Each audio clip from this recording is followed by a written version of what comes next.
Hola a todos, hoy vamos a hablar de la dictadura de 1973 en Chile, uno de los periodos más controversiales de la historia de este país a causa de la dictadura militar de Augusto Pinochet, que se extendió desde 1973 hasta 1990. Vamos a explicar los diversos motivos detrás de la división política y social en el país, los eventos que condujeron al golpe de Estado de 1973, así como las consecuencias que este régimen tuvo sobre la estabilidad política, social y económica de Chile.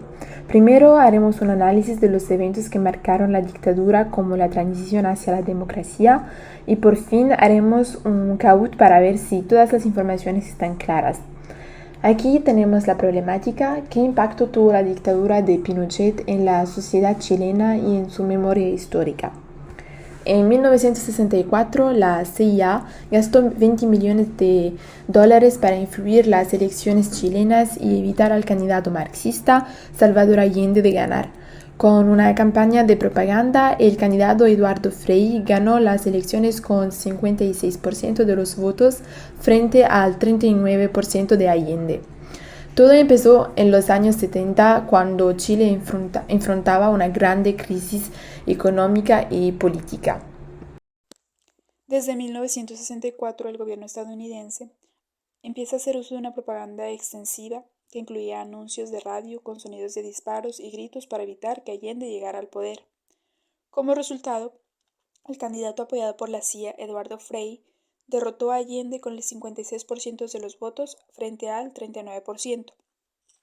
Sin embargo, en 1970, Salvador Allende es elegido presidente en representación del Partido de la Unidad Popular, convirtiéndose así en el primer presidente socialista en el mundo en ser elegido de forma democrática y el primero en querer instaurar el socialismo de forma pacífica. En su gobierno se iniciaron una serie de reformas políticas, sociales y económicas, como por ejemplo el programa de 1 litro de leche diaria para niños a escasos recursos, la nacionalización de la industria del cobre, que hasta ese entonces había pertenecido a empresas extranjeras, la nacionalización de bancos y otras industrias. También se impulsó la educación gratuita desde preescolar a la universidad y se completa la primera fase de la reforma agraria, la cual redistribuyó 10 millones de acres a familias pobres. Sin embargo, todo este gasto público trajo varias consecuencias, como la inflación. Además, en enero de 1972, el Banco de Exportación e Importaciones de Estados Unidos cortó todos los préstamos a Chile, a pesar de que el país siempre había pagado sus deudas a tiempo. Este corte afectó gravemente el comercio, ya que casi el 40% de las exportaciones chilenas dependían de Estados Unidos. Posteriormente, los bancos comerciales también suspendieron créditos, lo que resultó en una especie de bloqueo económico. Chile no pudo obtener repuestos para maquinaria, autobuses ni camiones, lo que provocó graves problemas en la economía. Todo esto, como era de esperarse, generó un descontento entre el gremio de camioneros, empresarios y civiles.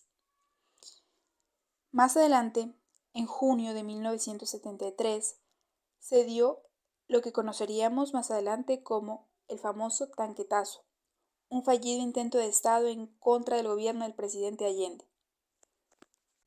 Tras este evento, Salvador Allende comprendería que necesitaba gran apoyo popular para poder seguir en el mandato. Para esto, planea hacer un plebiscito. Sin embargo, en septiembre del mismo año, el 11 de septiembre de 1973, el ejército chileno, liderado por el general Augusto Pinochet, ejecutó un golpe de Estado. La junta militar se declaró gobierno, proclamó un estado de guerra interno, impuso la ley marcial y emprendió una brutal represión. Al menos 10.000 personas fueron detenidas en el Estadio Nacional. Allende y sus colaboradores murieron defendiendo el Palacio de la Moneda. Allende se suicidó. La dictadura cerró el país al mundo, prohibió partidos marxistas, medios de comunicación y disolvió el Congreso. Además, se destruyó la cultura popular de los años de Allende con quema de libros, desaparición de manuscritos y la prohibición de símbolos izquierdistas. Por el contrario, empresas estadounidenses expresaron interés en reinvertir en Chile y el Banco Interamericano de Desarrollo, dominado por Estados Unidos, otorgó un préstamo de 65 millones, los bancos estadounidenses empezaron a prestar millones al régimen de Pinochet. En esta parte yo voy a hablar del régimen de Pinochet y después de lo que permitió la transición de la dictadura a la democracia en Chile. Recordamos que fue tras el golpe de Estado que se instauró una dictadura militar liderada por Augusto Pinochet que duró 17 años. Pinochet era comandante en jefe del ejército del gobierno de Allende y uno de sus hombres de confianza. Para empezar, podemos decir que el régimen de Pinochet adoptó un modelo económico neoliberal que se basa sobre una teoría política y económica que tiende a reducir al mínimo la intervención del Estado. Un modelo con la colaboración de un grupo de economistas chilenos formados en la Universidad de Chicago, conocidos como los Chicago Boys. Después podemos hablar de las violaciones a los derechos humanos. El costo humano de la dictadura fue devastador. Se estima que más de 3.000 personas fueron ejecutadas o desaparecidas, mientras que decenas de miles fueron detenidas y torturadas. Pasamos ahora al punto número 2 sobre la transición hacia la democracia en Chile. A causa de numerosas violaciones a los derechos humanos, las movilizaciones se multiplican en los años 1980, con movimientos sociales, sindicales y de derechos humanos. Esa transición fue un proceso largo y complejo, marcado por protestas internas y una presión internacional. La transición fue, por tanto, controlada, pero abre una nueva era para Chile. La represión sigue siendo fuerte, sin embargo, la sociedad se moviliza cada vez más, lo que obliga a la junta militar a aceptar un plebiscito. Entonces, el 5 de octubre de 1988, se celebró un plebiscito crucial que marca el fin de la dictadura, un plebiscito en el que la población debía decidir si Pinochet continuaría en el poder o no. A pesar de los intentos previos de legitimar su dictadura a través de plebiscitos como el de 1978 y el de 1980, la mayoría de los chilenos, es decir, 56% de la población chilena, votó por el no en 1988, rechazando la continuidad de Pinochet. A regañadientes, Pinochet aceptó los resultados, hallando el camino para las primeras elecciones democráticas en 1989.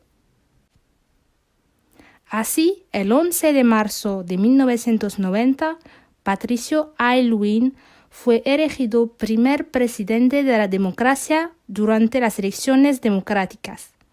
Esas elecciones marcan el inicio de la transición democrática en Chile. Sin embargo, este proceso no fue sencillo. Ahora dejo la palabra a Miriam, quien va a concluir esta presentación. Para concluir, el análisis de la época del régimen de Pinochet nos permite comprender 3 puntos clave. Al balance del régimen, el régimen de Pinochet dejó un legado mixto en Chile, con logros económicos que modernizaron al país, pero a un alto costo de represión y violaciones. El impacto en la sociedad chilena. Este periodo marcó profundamente la sociedad chilena, que sigue dividida entre las personas que justifican el régimen por sus éxitos económicos y otros que lo condenan por su brutalidad. La lección histórica. Finalmente, este episodio histórico nos enseña que la memoria es importante para las víctimas, la reconciliación de Chile con su pasado es importante, y esto para poder construir una democracia más fuerte.